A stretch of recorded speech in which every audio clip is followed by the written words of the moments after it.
Hey, this Fight or Flight Club mobility module is all about the Cossack Squat.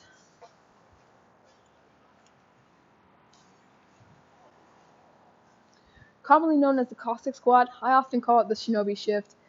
Whatever you call it, it's a very useful movement for getting under things, through things, and any sort of low-gait movement.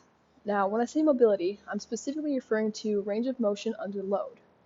Many people use flexibility and mobility interchangeably. However, I use these in a very specific sense. Flexibility is going to be passive range of motion, so anywhere a limb can go when I'm not actually under my own tension. So for example, if I use this rail here, take my arm behind my back, I can get it pretty far back there. That's my flexibility. I'm passively allowing this structure to pull my arm into place. Now if instead I try to do that under my own musculature, you'll see that I can't go nearly as far back. So I might have more flexibility than I do for mobility. The great thing about mobility, other than it just being useful for going places and doing things, is that we can gain more of it using just a few simple concepts. To gain more mobility in any position up to the point of your physical structure being in the way, all you have to do is go to the end range of wherever you can go, and then start to gradually add resistance or load. So if we go back to the arm example, what I might do here is allow the rail to bring me back to a place where I can't go on my own, and then all I'm doing is pushing against it. Now I can do this statically for an isometric sort of training, or I can be moving through it like this. Okay, remember this whole time as I pivot, I'm resisting. What that's doing is not only allowing me to become stronger in those end range positions, it's also teaching my nervous system that this range is okay for it and that it's safe to go there. This sort of training, as with all training, needs consistency. You're not going to have a huge rise in your mobility overnight, but if you stick to it, train smart, you're going to be able to go further and deeper than you've ever been before. So, on to the Cossack Squat. There are two main versions people use this for. The first one is with the heels flat on both sides. You see this often in wushu. So it's better for deep mobility of the ankle if that's what you're going for. And then the version that I use more often, which is when I'm over my supporting foot, I'm actually on the ball of that foot. What this does for me is it allows me to be a little more able to move to different positions more quickly. So as I switch to this side, I'm going to switch to the ball of that foot.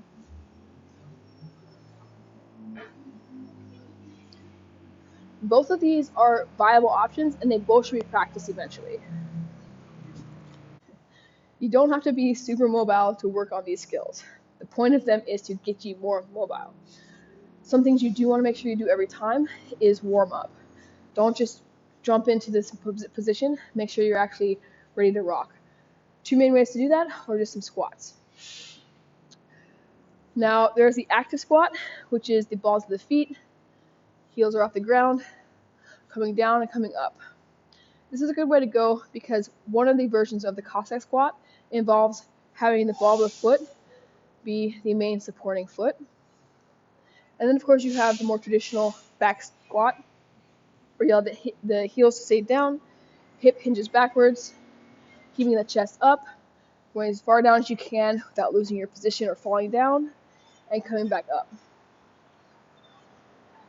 These alone are able to help get mobility for the Cossack squat, and again, on their own, will allow you to get stronger. You could even do variations on both of these squats by having your hands outside and inside. Like, because we're working mobility, just the act of reaching is going to slowly get you further. So for example, perhaps I'm on the balls of my feet. The first time I reach my hands outside, next time I reach my hands inside. Notice for me, I don't quite have the range on the outside. My body tends to get in its own way. Do it from the side. We'll do it flat-footed this time. Flat-footed inside and outside.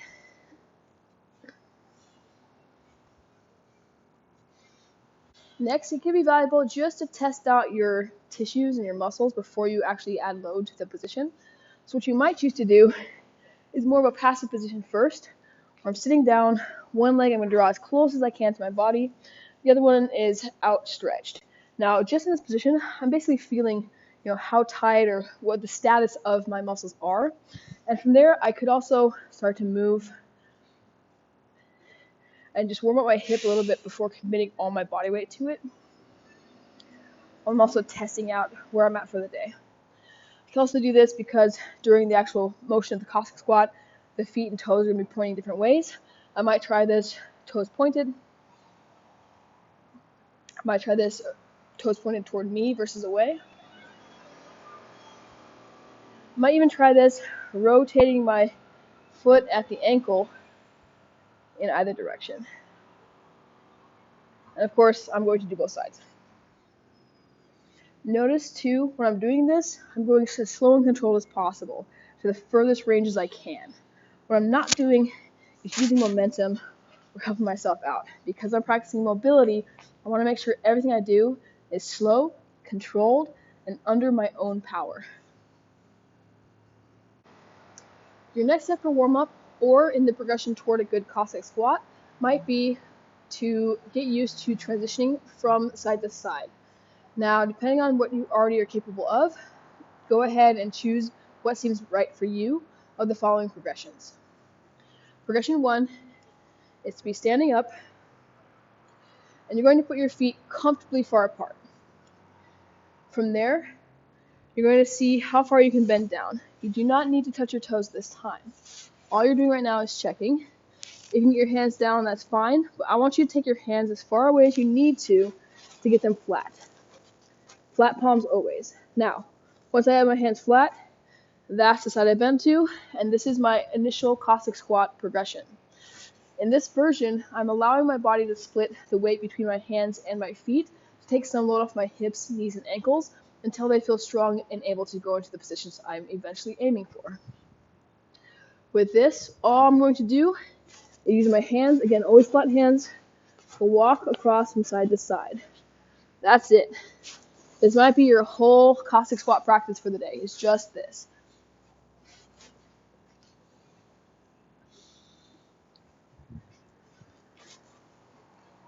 What's nice about this progression is, well, first of all, it gets your wrists a little bit stronger. You get to practice deep extension of the wrist.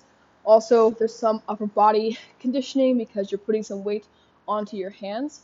This also helps with the stealth applications of the Cossack squat. It's not always about shifting back and forth. If I'm trying to pass under a space or I need to spread out or move very slowly, very quietly, I'm often going to be putting my hands down in order to do that, to help me stay balanced and in control. So this isn't a lesser progression. I want to get that out of everyone's heads. If you're at all thinking this is not the real thing, every progression is valuable. Every progression has its own purpose. So for now, we're here. Now, as I do this, I'm going to start playing with my different foot positions. This is the ball of the foot, which I prefer. It tends to be a little more easy for me to move to the next thing or move faster. There's also the progression where the heels are down flat. This definitely gets more mobility into the ankles, more dorsiflexion, okay, toes to shins. And it's often what you see in things like wushu and other places. Now, this does get me a lot lower than it might otherwise. So I might be here, walking out across, going from the ball of the foot, coming down. And again, if you're up here, that's fine.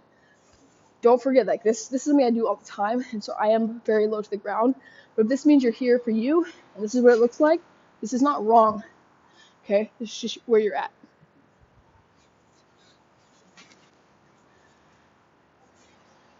An alternative to this, if you're not in a place where you want to be putting your hands down, but you still want to work on your Cossack squat, is the same thing. Feet are comfortably apart, okay, further than where you would just be standing, but not so far that you can't move. And it's basically like side squats. So going to one side, as far down as it makes sense. Other side. You might notice that I'm putting my hands out in front of me, mostly for some counterbalance, but you can also challenge yourself, especially your torso position, if you choose other hand placements. So might try here first, Then I might try here. Okay, or I might try here. Every variation is going to change what it's doing. And for that reason, pretty much every variation is a good one, as long as you're staying everything slow, controlled, and under your own power. Okay, so we've done shifting with the hands, we've done the high up shifting. Next one is to start to really get into the hips.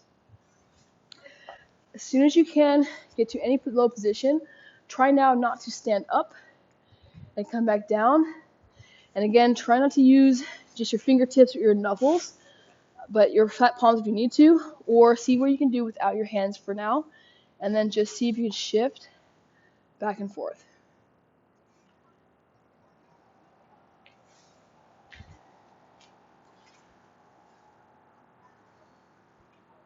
Notice that I'm trying to keep my chest up, which is allowing my head to stay up and my eyes to see. What I don't want is this. Even though I am getting some movement here, first of all, it's not going to help me. There's no utility in not being able to see. And secondly, it's not giving me the benefit of getting a strong back extension. So I'm here. As you get used to this, and as you practice more, I want you to start taking that drill, shifting side to side, gradually moving it lower and lower. Looks something like this. At least for me, it looks something like this.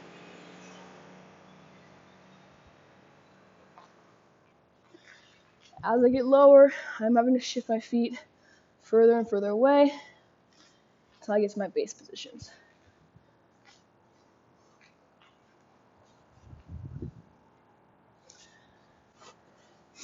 For an extension, when you're down low, if you want to get a little bit more stealth action, be able to peer under something, or otherwise just try to stay very, very low to the ground, this is what you might try. As I switch to this side, I close my knee in toward myself, allow my hands to come down. Now, if that's it for me, that's it. I can push myself back into position, do the same thing. This might be very familiar looking if any of you have done capoeira or breakdancing. And if I want a little bit more, again, getting to that point of actually looking under something, after I close my knee, put my hands down, I might give myself a small push-up. Okay, notice I'm looking, my head is up, I'm looking for things, looking under. Okay, it might be as simple as trying to find your cat. Okay, might be as complex as trying to see someone or something that you're working to avoid.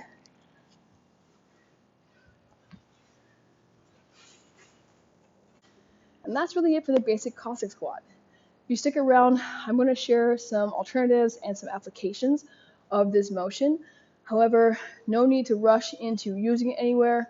Obviously, as soon as you can use it somewhere, I super recommend you do that.